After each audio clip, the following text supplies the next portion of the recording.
What's up, everyone? So we got another video today. I'm going to talk today about programming and how I go from one block to another block. So how can I learn from one block that I just got done with, and how can I transfer it into the next block to continue myself to build momentum and build strength. So we're going to do this going from a triples block to a singles block.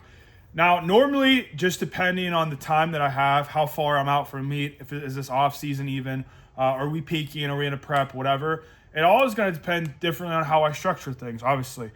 So because of the time restraints, we had to go from triples to singles. And most of the time, I like to have doubles in between there even. But just because the way time lined up, we got different blocks of triples, singles, and we're going to go back to triples, then our doubles, and then our singles.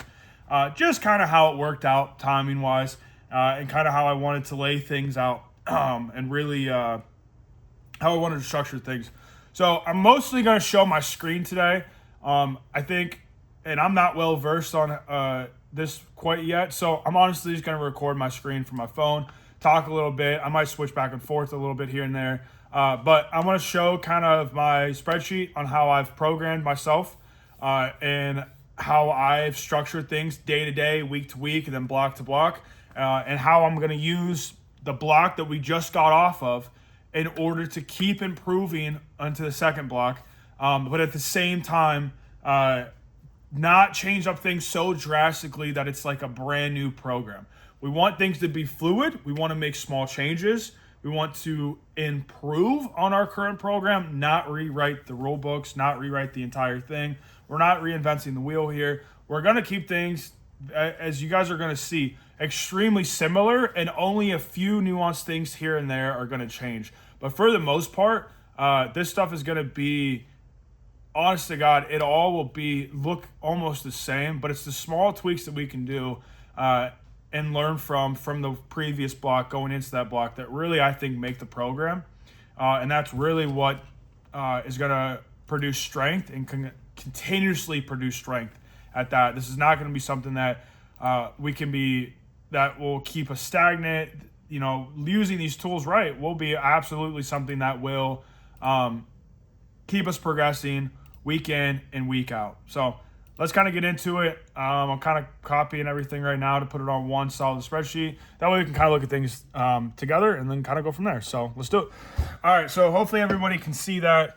Again, I apologize. I'm not really too great when it comes to like recording stuff yet.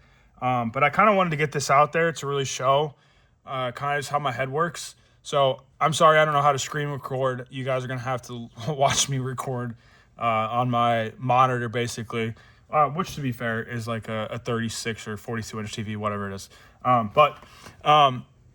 So if you guys can see up here where my cursor's at, we have week 1, week 2, week 3, 4, whatever. You guys understand that. And then below is going to be where we have, this is our next block, which I have in a different slide. I thought it'd just be a little easier than flipping through.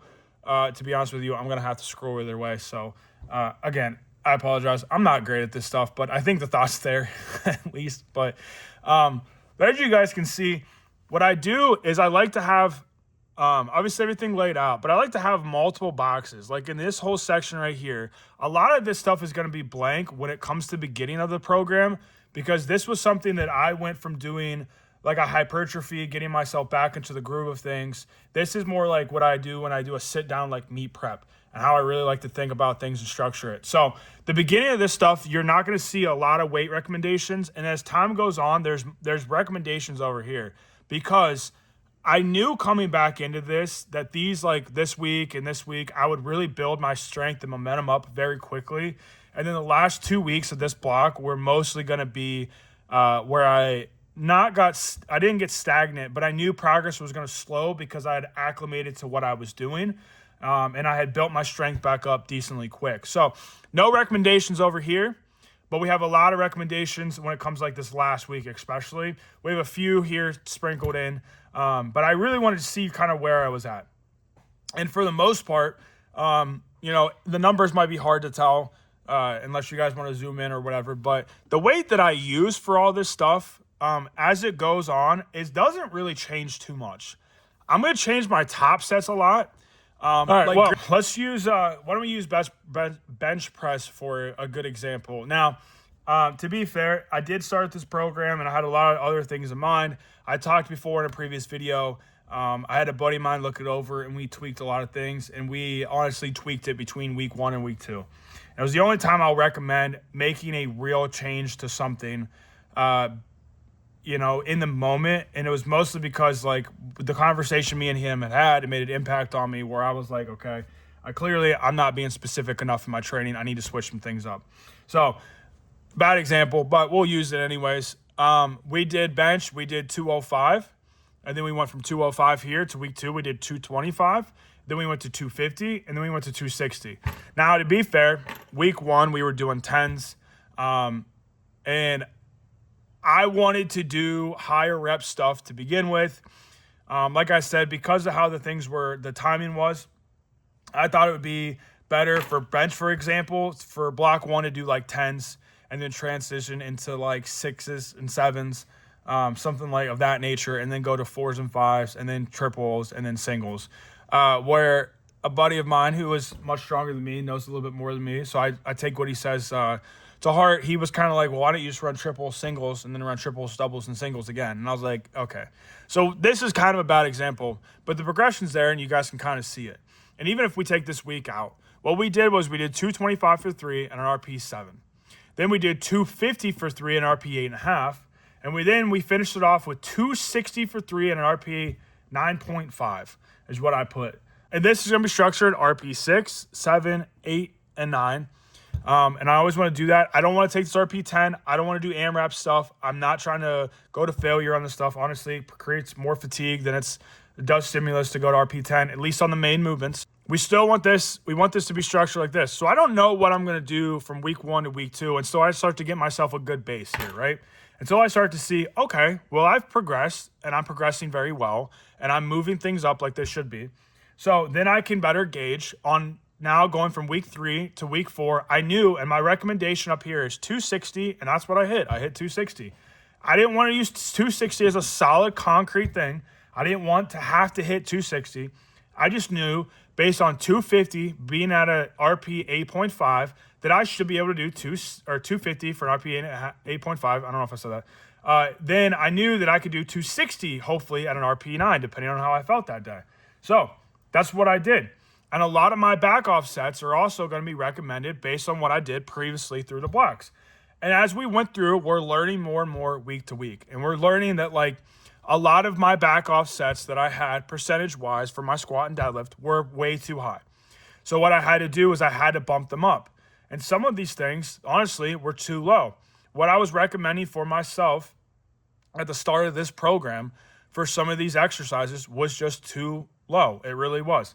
Larson press is a very good example. I went through and got 75% of what I'd hit for a single, and I got 185 on this week right here.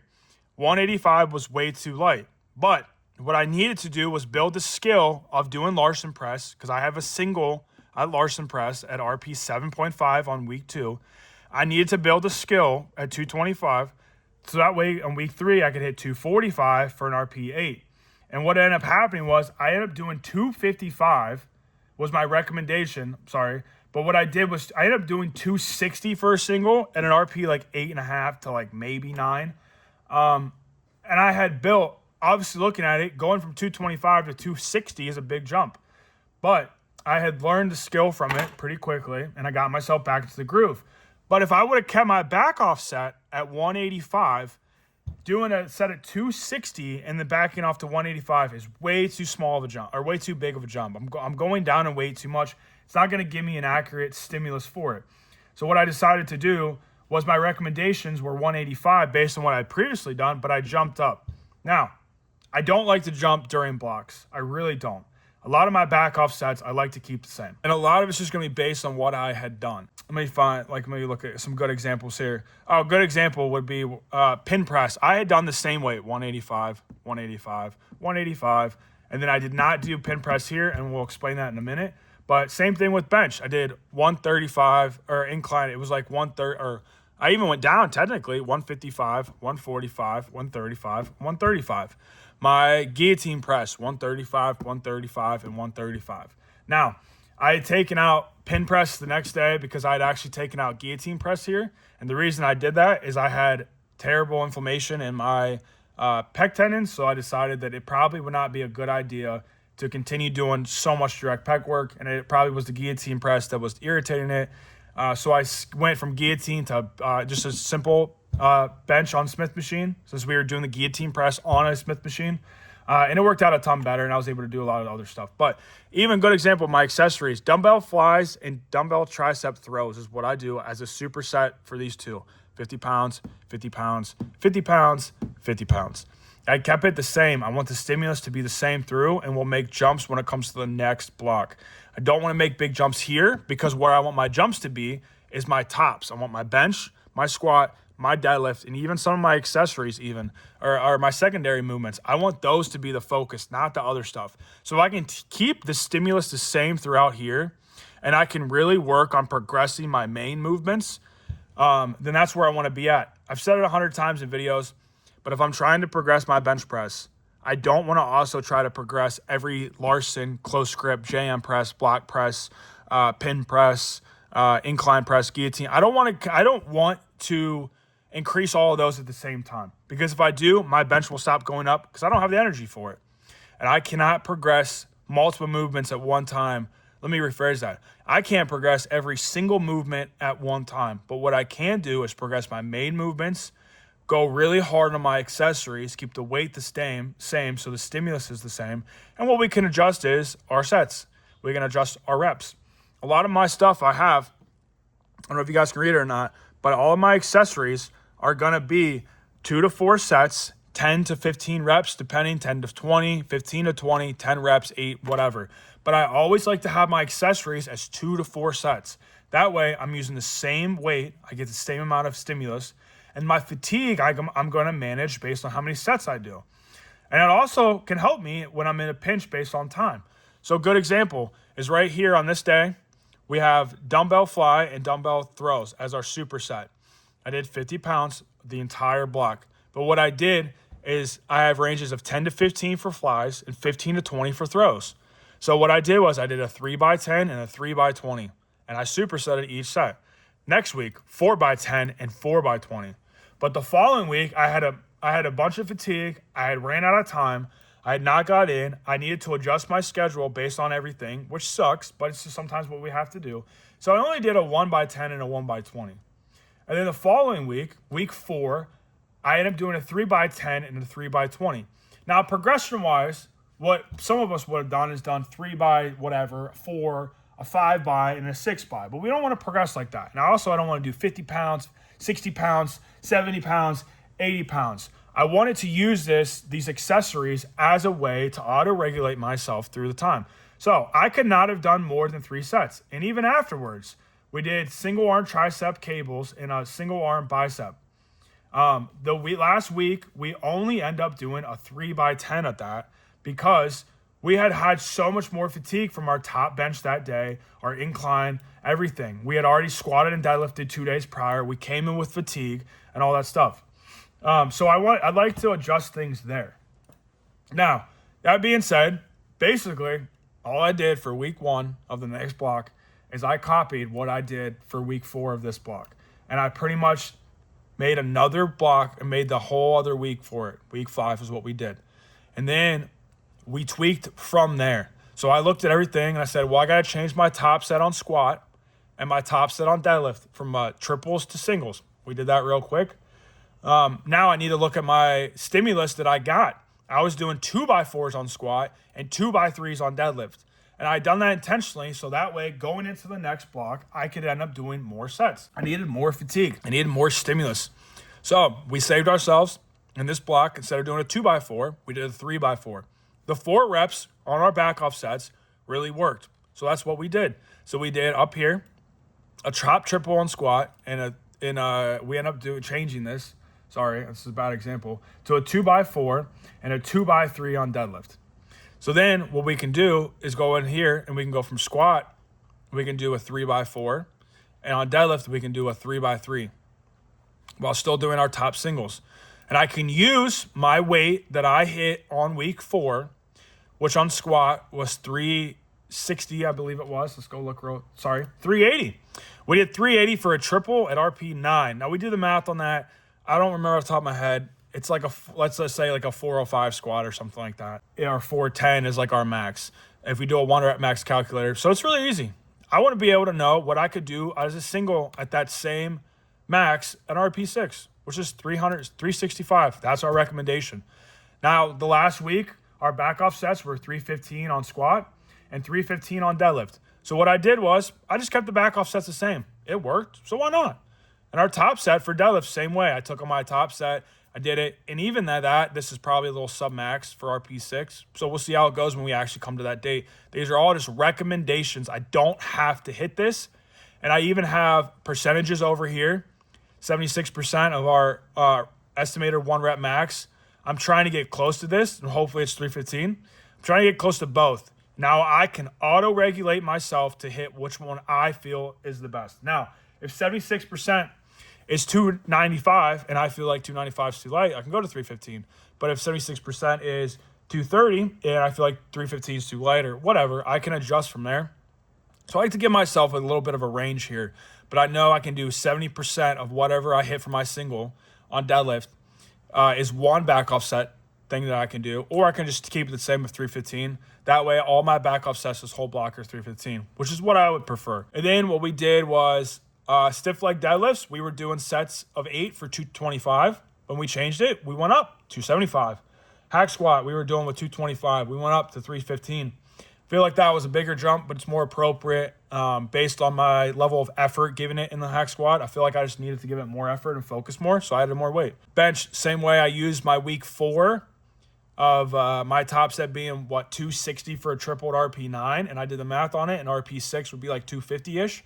So we're going to do 250 as our recommended single, and then 225 is going to be our back off set because that's what we did in week 4 with our back off set. Now we want to try and keep that the same throughout the block.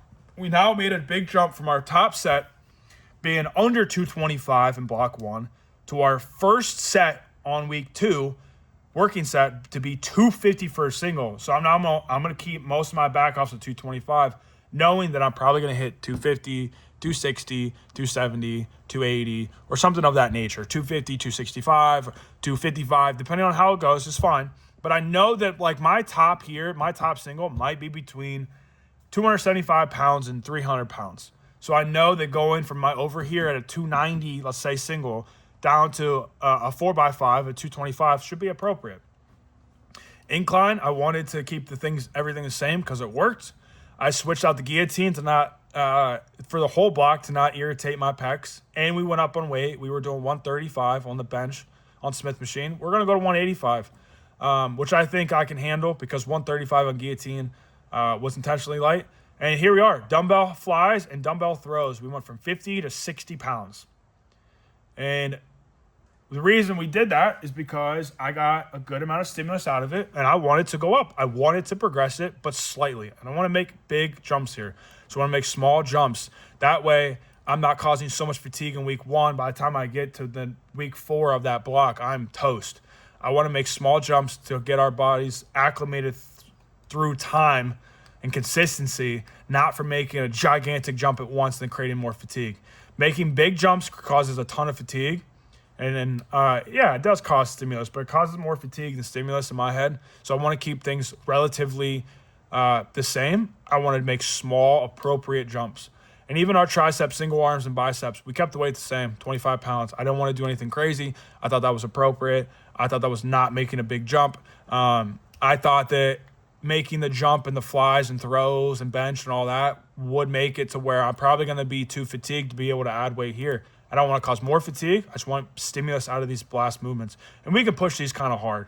Maybe these will be ones we will push this to 4 sets at max reps of our range here. So everything else, for the most part, we kept the same. I don't think I really switched anything else. We're still doing Larson press. We're still doing axle bar. We're still doing rows, stuff like that. The only real difference is everything we just went different in weight. Or in reps, sorry. Our squat on SSB, we went from 5 to 4 reps. On our Axle bar, we went from 4 to 3 reps. On our close grip, we went from, what did we do? 6. We went from 6 to 3 reps. We want to make this so we're getting more as we get closer and closer to meet. We are getting more specific and we're getting more dialed into what the meet is, which is a 1 rep max. So we want to get closer to that. But we don't want to be hitting singles the entire time through every single prep and every single exercise. As we get closer, we want to get more specific and more specific and more specific. And if I were to go to like my doubles, block number 4, I actually have bench, just normal bench a lot. I have bench. After that, we're going to do close grip. So I went from doing close grip on a separate day down here as our Friday secondary bench to now it's our secondary movement on our main bench day. We're not doing incline anymore. I don't need to build up pec strength. I need to get the movement down. So I'm going to do close grip. We're still going to do Smith machine. Also, we went from a pin press to a long count. We're a 5 count pause bench because I want my pause to be crisp. I want my pause to be nice. I'm keeping Larson in. Larson works really well for me. And then my secondary bench is just a volume day for bench, really. I'm doing triples and then a back off sets at 5. Even a good example is my squat. I had his main squat day where I squatted, triples, singles, or doubles, doesn't matter. My secondary, I was doing SSB. I switched it so that way, and I actually switched it in block 3 instead of my first time going back to triples. So we're looking at, 7-8 weeks out for the meet. I now don't want to do SSPs. I want the bar on my back. I want low bar. But I want to be specific, but I want to cause too much fatigue. I want load management. I want all those things. So the best way to do it is to do our normal squat and do something as similar as we can while managing the load through the movement, which is pause squats. We're going to do some pause squats. We're going to do 2 count pause squats. That way it gets us better. Same thing with deadlift. We had our deadlift, and we used to have an axle bar deadlift, which I love. I think axle bar is great. Really helps you power off the floor. No bend to the bar, all that stuff. Puts the bar farther away from you, all that. But I don't want to do that toward when we get closer to meet. My form needs to be dialed in. So I need to keep in mind, I need to do something that keeps my form in check, keeps the load under control, and I still get accurate stimulus for it that will help my specific deadlift grow. Now, pause deadlift, for me, never has really worked too much when it comes to strength. It hasn't really added to my competition lift. Axle bar has, but I can't run it too long, causes too much fatigue over time. So what I can do is now use this pause as more of a mental thing for me to get my form dialed in and really go hard on my main day on deadlift, is where my head's at. So, again, if we go back and we look at going from block 1 to block 2, a lot of things look the same. We made small tweaks. We took out the guillotine press because it irritated our pecs, and we just went for a solid, just Smith machine bench. We looked at our reps ranges, and we went, okay, we're getting closer to meet. We can get more specific. So let's drop some reps on some of this stuff and go from 4s and 5s to 4s and 3s. We went and decided that, a lot of things worked. So incline worked really well. Got a really good pec stimulus off of that. I feel like my pecs have grown even in that last block. I feel like I feel a little stronger, a little more crisp off my chest. And I feel like the incline was not something that was irritating as much as the guillotine was. So we're going to keep that in. Dumbbell flies, same way. But also as we get through and we get to block 3, 4, and 5, when it gets closer to the meet, we're going to take out dumbbell flies. That's going to irritate our pecs a little too much still. We're going to do that. We're going to do dumbbell bench instead. And all of our tricep stuff, to be honest with you, I probably honestly could do any tricep exercise in the world. My triceps would stay strong and grow. So I don't worry too much about that. But stiff leg, I will do stiff leg up until the meet pretty much. Stiff leg is great, helps me with my hip hinge. I have a video about stiff legs and RDLs and what the difference is and how I don't really like stiff leg whatsoever. Or RDL, sorry. And I like stiff legs a lot more. But in hack squat, we're going to change this hack squat at some point, which will probably be not block 2, but block 3. We'll change that to be a belt squat. That way we can get the load off of our back and we can get our spine to kind of decompress instead of compress. But that's more active stuff to actively help us not create more fatigue, especially on our spine as we get heavier on these main movements and stuff like that. But that's all the little stuff we can look at. But if we look at it from block to block, we're making real small tweaks. We're swapping out 2 exercises, let's say. and we're dropping 1 rep. We're adding 1 more set. We're adding sometimes 10 more pounds, for 5 more pounds per dumbbell on these dumbbell flies, pretty much. 5 more pounds in my hand is all I'm adding to this stuff. I'm not making gigantic jumps. My barbell rows, I'm keeping the same weight as what I use. I thought it was adequate. My split squats, the same weight I use. I thought it was an adequate stimulus. We made a tiny little jump on our JM press. We went up 10 pounds on that. Our block press on our Smith machine, we made a tiny little jump, half of a plate on that. Our tricep cable extensions, I did want to add a little bit because I felt like I was maybe sandbagging that. I went up 10 pounds. That's it. I didn't make a big jump. I didn't go up 90. Maybe if I still think that I'm still sandbagging at 55, I'll go up to 60, 65, and 70. I don't want to go from 55 to 90 to 150 to 489 pounds. It's not my point. I want to make small, appropriate jumps. I want this week to not have a lot of fatigue in it, really. So if I get to the end of this week and it does kind of feel slightly like, I just didn't do a lot, great. I can go into this more with more momentum. And what I should do is I could get to the end of this week and go, felt like I did a little more, but I'm still not quite doing enough. Great. That means this week will be phenomenal and I will hit everything like I need to. And if I get to the end of this week and I'm like, we're there, I just feel like I can take it one step further. That's where this final week of this block comes in and everything clicks, everything comes together. And by the last day of this block, I feel like death and I feel like there's so much fatigue in my body because I have now slowly built myself to be, this is like almost like hell week. And this is really where we're pounding the weights. We're really going hard. We're going heavy and everything. All right, everyone. I know there's a lot of information kind of at one time.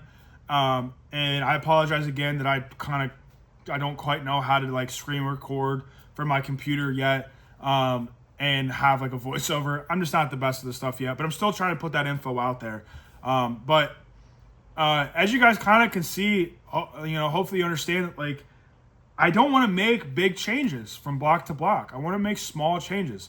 But what you want it to happen is you want to be able to look at, and some of this tweaks are going to happen in the moment. Absolutely. You're going to get to the end of block 3 and go, I have to switch to block 4. What I thought was going to happen when I made this whole program in block 1 is not how this has ended up. I need to make changes, and that will come. I might get to a point where I have block 5 thought out in my head that I made weeks and weeks ago. And I sat down and made this whole program 5 weeks ago. So there might be a chance that 5 weeks from today, I go, I did not see this coming. I should have planned better for this, but I couldn't. How could I? This changed. Injuries, fatigue, different things come into play. So I need to keep that in mind, obviously. And there will be times that you need to make tweaks. But what I want there to be is hopefully very small changes block to block. But if I have, like we do, I have a 5-block prep for this meet. That's the amount of time that I had given when I had discovered the meet, decided I wanted to do the meet, signed up for the meet, all that stuff, and actually competed. I have 5 blocks. What I want there to be is I want to be able to look at block 1 and block 5. They should not be the same. They should be different. But the difference between block 1 and 2 should be minimal. Between 2 and 3 should be minimal. 3 and 4, minimal. 4 and 5, minimal. But it should look different from the beginning to the end. The weight should look different. The rep scheme should almost look different. The sets should look different. The load, everything should look different. Accessories, all that. To be more specific, we should have this gigantic window here where we really work on weaknesses here and form and this and that. And as we get closer to the meet, we are dialing ourselves in closer, and closer, more narrow. Doesn't mean we're doing 50 exercises in block 1 and only 2 in block 5. It means that we're becoming more specific. We should have got our weaknesses hopefully under control. And we're going to focus in and really go hard on our competition lifts. But what that's going to happen over slow, we are funneling ourselves in slowly, not going from here to here to here. We're going slowly, bringing it in from block to block to block. So that way, when we come into the meet, it's more natural. And we now worked on our weaknesses, became more and more specific. And as we become more specific, we let go of working directly on our weaknesses and working as a whole on our lifts.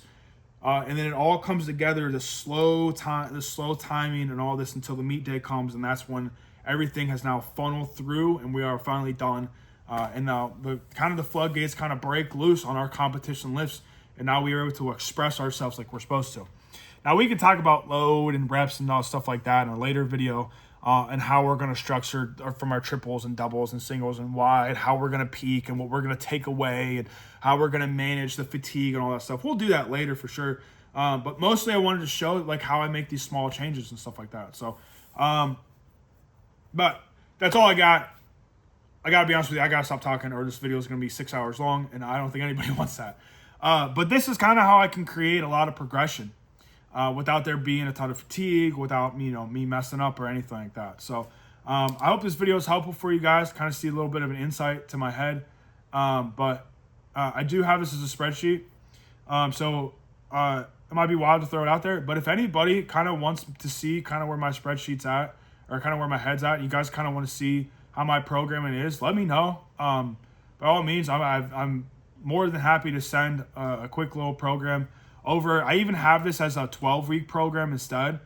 This is more like we're like 19, 18 weeks, give or take. But I do have this set to be more of like just triple, doubles, and singles. I've done this before to peak, and it's worked decently well for me. So yeah, if you guys, like I said, it might be crazy to throw it out there, but if you guys do want to see the spreadsheet or get to maybe try it out yourself, let me know. It's a pretty basic program. I think it's going to produce a lot of growth in a lot of areas, especially for a lot of people. But if there's something you guys are interested in, please let me know. Comment below, and I'll send you over a copy of the spreadsheet. Maybe you guys can run it too, or just look at it, and or maybe you guys can take a look at it yourselves throughout how I've structured block to block, and maybe you guys can critique it and point some things out to me that I never saw. But if you guys like the video, please hit the like button. It really helps me out a ton. Subscribe to the channel. Helps me out a ton. Also, can really helps me get the channel moving, get the channel growing, all that stuff. I post blogs 5 times a week. In the other 2 days, I like to post videos like this, where I talk about programming, gym equipment, stuff like that. So anything you guys can do that supports my channel, all that free stuff you guys can do, like liking, subscribing, even commenting. I know it takes like a small amount of time out of your day, but it really helps my channel a lot. But if you guys watched this far, I'd like to say God bless you guys. I really do appreciate it. But we'll catch you guys in the next video.